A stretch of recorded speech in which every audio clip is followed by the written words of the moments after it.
So, in one of my most recent videos, I told you guys how I quit my school. It was an impulse quit. I was really fed up with how poorly ran the school was. I mean, it was so bad that literally the kids ran the school. I told you how the kids were pulling teachers' wigs off, throwing chairs, walking around the school building. I mean, the kids were able to not do any work at all and still be able to move on to the next grade.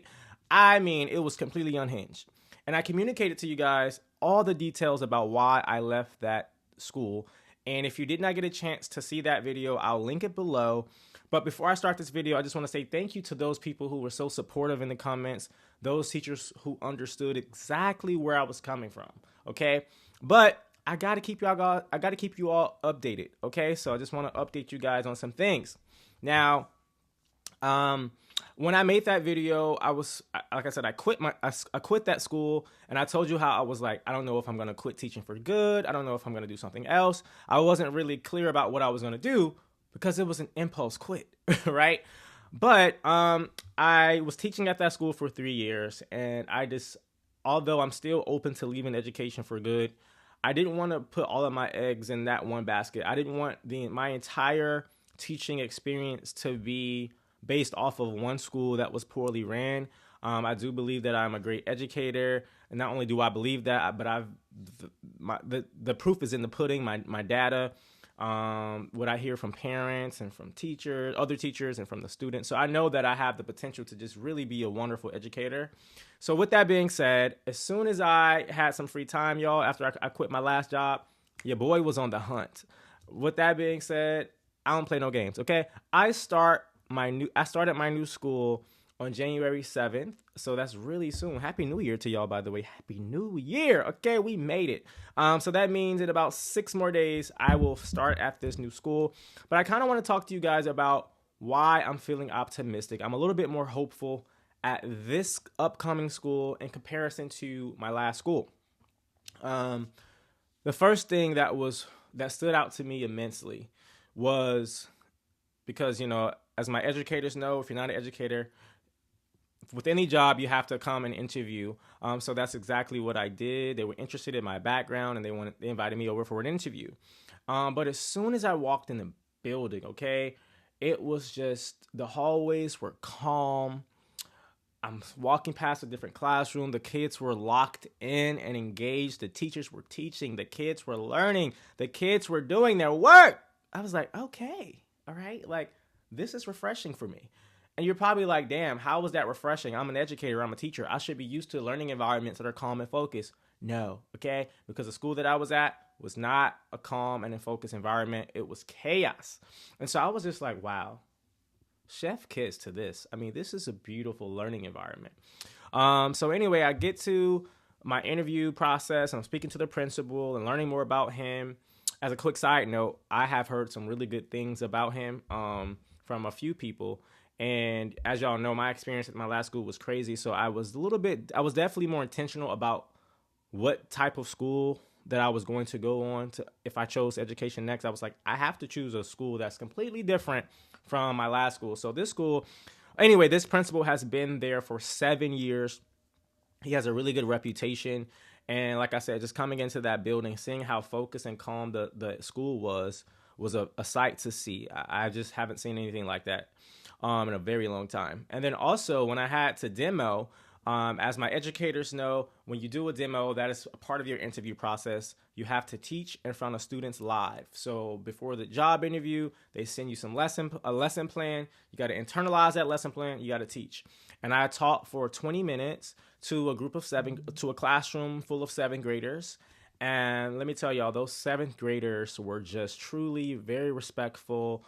I was teaching all the kids were looking at me and they were engaged. If I said take notes and write this down, guess what? I'm scanning around the room, I'm circulating. Those kids were taking notes and doing the things. I was super, super impressed at the level of respect and focus in the room. Now, when I gave this information to one of my family members, I told them how the interview went. They was like, yeah, they did good, but maybe they were on their best behavior because obviously they knew you were coming. They knew that they had to be on their best behavior. Although there's truth to that. However, at my old school, There would be times when literally the principal could walk in the room, when literally a teacher could be a possible, right, a possible new teacher who could potentially get hired would come in, do their demo, and we would still have kids acting out and showing out, right? So with that being said, I don't care if they was acting or not. Those kids proved to me that they can lock in and focus. And that was just so refreshing for me. And during that interview process, I also learned, and also through my own research, I learned that this school is actually a college prep school, and that 80% of the kids are at or above kind of like their grade levels, so kids can actually do the things. And then about, I guess, the other 20% of kids who may be a little bit below or who need extra support, because they do have they do provide special ed services. They have the proper resources to accommodate them. And so that was just a refreshing information for me to learn. So I was like, wow, okay, like I really am intrigued. So far, so good. So that was a thing. But also one of the things that I really loved about this, I love about this opportunity, y'all, is I don't have to lesson plan. Okay, I don't have to lesson plans. They do the lesson planning for you. You just have to internalize the lesson. So they give you the lessons, they give you your notes, they give you everything. You just gotta read it, make sure you know what the heck you're talking about, and do your thing. And it's not so performative, like I have to go word by word like I'm acting. Yes, I get to add my own personality, my own funk to it. I can switch things up a little bit if I need to, but I just love the fact that the lesson plan is already done. I told y'all at one of my last schools, that the last school that I was at, like I said, let me just say this real quick. I'm a teacher. Obviously, lesson planning is a part of teaching, so I'm not complaining about lesson planning in theory because it comes with the territory, okay? However, my last school was so crazy that you have to give 150% at the school, like give your all at the school while you're there, and then you got to come home and do the lesson planning from scratch and do all this stuff. It was just a mess. So the fact that this school has order, apparently, and the fact that they provide the lessons for you, that just going to give me so much more life balance and give me the time to truly learn all of the material so that I can do my best at teaching. And for me, that's just yeah, come on now. Hey, yes, I love that. Love that for me. I surely do. Another thing that stood out to me, another great thing about this is, like I told you, as you could tell, it's January. So I'm coming in the middle of the school year. And so the principal was very honest with me, because I was like, okay, during the interview, I'm like, okay, like what grade am I going to be teaching? Okay, I need to know that. And he was like, well, you know what? Actually, you're not, for the first 6 weeks, whether it was the middle of the school year or not, you're not going to be teaching. You're just going to come in, kind of learn our process, learn more about the school, help out here and there. And I was like, okay, that's fine. Okay, cool, no problems. Because they're actually paying me a little bit more than my last school. So you're paying me more, and I don't really have to teach for the first 6 weeks. And then I was like, okay, cool. After the first 6 weeks, now what? And he was like, well, to be honest, we're fully staffed. However, we'll have you in more of an assistant type role. So you'll help teachers and help around as we see fit. And there's also a teacher who, in a couple of months, is going to be on leave. The teacher is a history teacher. And so he was letting me know that he was asking me if I'm open to teaching history. If y'all didn't watch my last video, my background is teaching English and language arts. But, I definitely don't mind teaching history. That's totally fine, especially since they're going to be creating the lesson plans. I'm like, I'll do history. So, yeah, he's pretty much saying if she doesn't step down or leave before the school year, I'll just be helping out. I'm totally fine with that, okay? Because that gives me the opportunity to learn more about the school, see how the things work, get to know the students.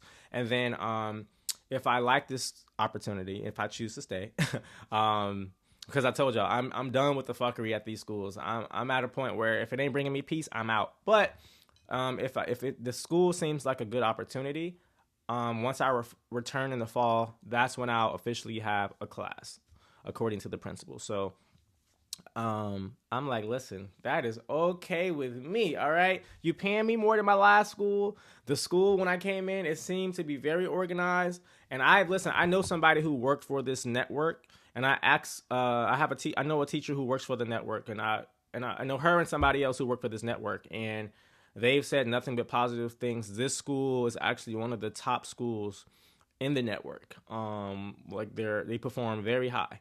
And they have a nice organized way that they run the school, and I'm very pleased so far. Like I said, I'm gonna keep y'all updated because we all know jobs can seem so great and so perfect at the beginning, and then boom, boom, boom, boom, boom, things happen. So I'll keep you guys posted. But listen, your boy don't play around, and I hope you guys could use this as inspiration. Don't stay at a job, at a school, or anything like that if it is not serving you well. At a certain point, you got to know your boundaries. You got to know how much you are willing to take, and you have to believe in yourself and move on. Okay, I know. First of all, I believe in myself. I know I'm a great educator.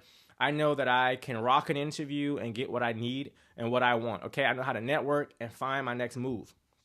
And that's exactly why I quit my last school, and now I'm starting a new one. Okay, your boy don't play around. And so definitely hope that can kind of be encouraging to people who are kind of like hesitant about whether or not they should move. I mean, listen, let's be clear. It's a teacher shortage. There's going to always be teaching jobs out there. It's freaking teacher shortage. They need teachers desperately.